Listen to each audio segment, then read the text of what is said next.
Boosh! What's up guys? It's Ben back again with another video. Today I'm going to go over the Apple TV and give you a real person's perspective of the Apple TV. We're going to also talk about whether you should get one or maybe a smart TV is better for your situation. But before we get into it, allow me to introduce myself. My name is Ben. I make videos and vlogs about photography and tech. If that's something that you're interested in, hit that subscribe button. Consider joining the family. Okay, let's get into it.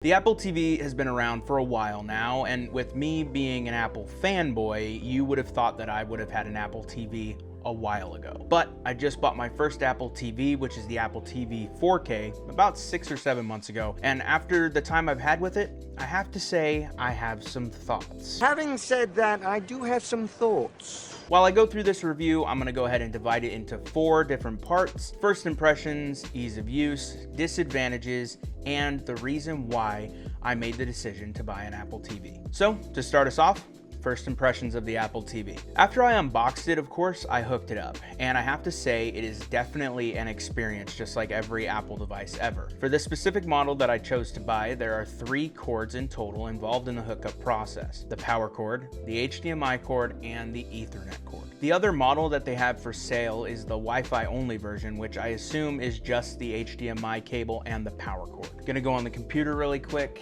and I'm right. The Apple TV itself is smaller than I thought it was going to be and doesn't take up much room on my dresser below my TV. The setup was simple once it turned on, and again, just like every Apple device ever, once you enter your Apple password, everything that you need is going to transfer onto it, even the Wi-Fi, and most importantly, the passwords for all of the streaming services that you're logged into. So you don't have to log into all of those apps. The setup for the Apple TV was even easier because when doing the first setup, your iPhone will detect the Apple TV box, and all you do is confirm that you're setting up a new Apple TV with your login, and boom, you're all set. This brings me to the next part, the ease of use. One of the main things that I've heard from everyone before I bought it was that it is very easy and quick to use. The one thing that I think the Apple TV has over all of the other streaming boxes is that it is a very smooth experience. Not only does the box offer a great way to stream the content that you're wanting to stream, but the software experience is very smooth and quick with virtually no lag within the software itself. An experience that I find lacking in some other streaming software, but I have to say, they are getting better. Now, we can't talk about the Apple TV without talking about the Apple TV remote, which adds to the overall ease of use of the product. The remote itself is a great experience. It's got the typical Apple designs with the sharp corners and the sleek look that I promptly dented within the first week of using it because it fell off of my bed. But it's not very noticeable, so I'm good. But if it happened to you and you can't live with the dent, you can go onto Apple's website and pay,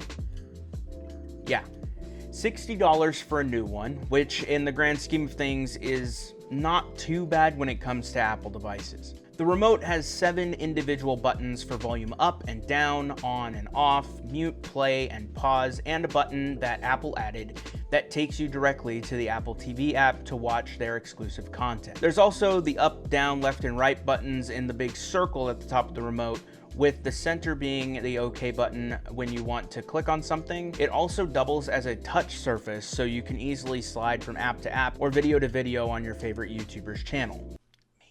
The remote also comes with a Siri button, where if you have your home equipped with the Apple Home features, you can give Siri commands. You can also press the Siri button while watching a show and say, "What did they say?" What did he say? And it'll rewind the show you were watching and repeat what was just happening. And with the ability to use my AirPods with the Apple TV, my girlfriend can sleep without having to listen to the newest information rabbit hole that I have found myself in on YouTube. Now, going back to the Apple TV app, the Apple TV app also brings about some ease of use applications as well. Not only are you able to access Apple TV exclusives if you pay the $9.99 a month subscription, with shows like Shrinking and my favorite Ted Lasso, but you can also attach other subscription services to the app so that you don't have to go into the individual apps to watch. You can just go onto the TV app and watch your Netflix or Hulu subscription. Also, a feature that is majorly highlighted on Apple's website, they combined the Apple TV information with information of the Apple HomePod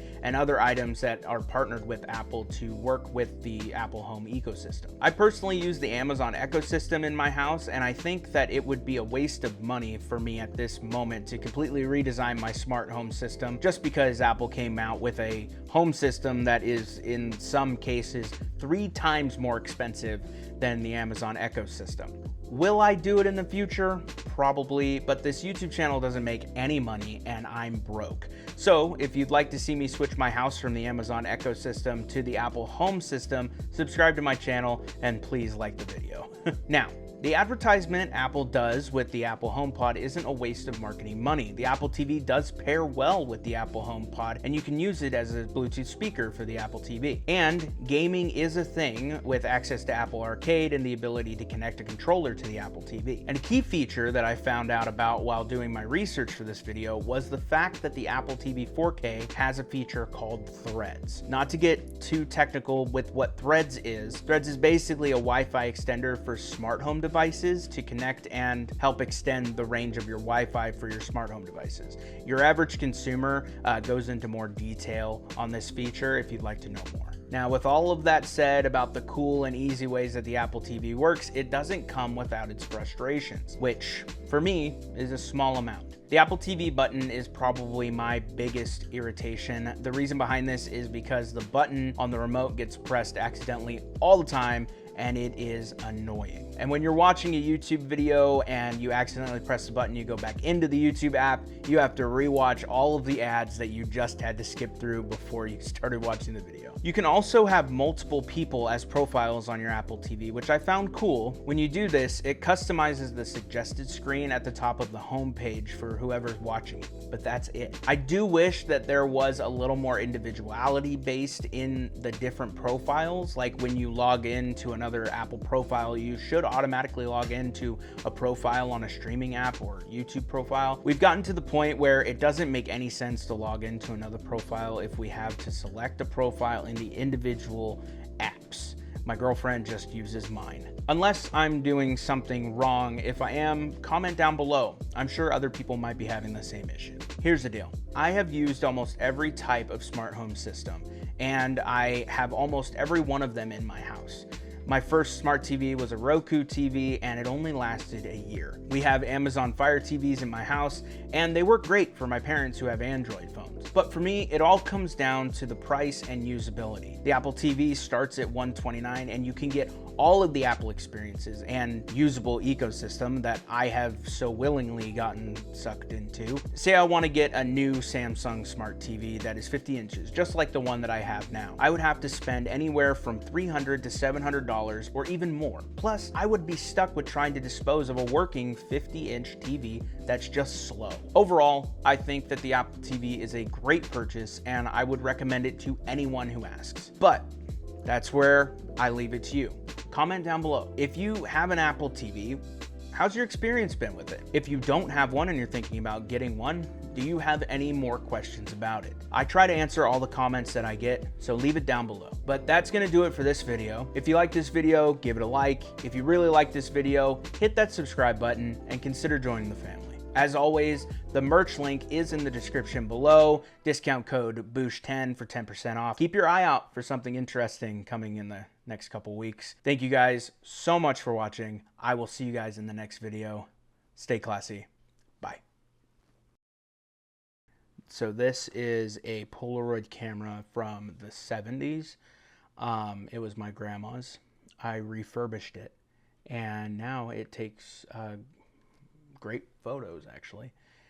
So I made a reel about it. Maybe you guys should go see that. See you next time.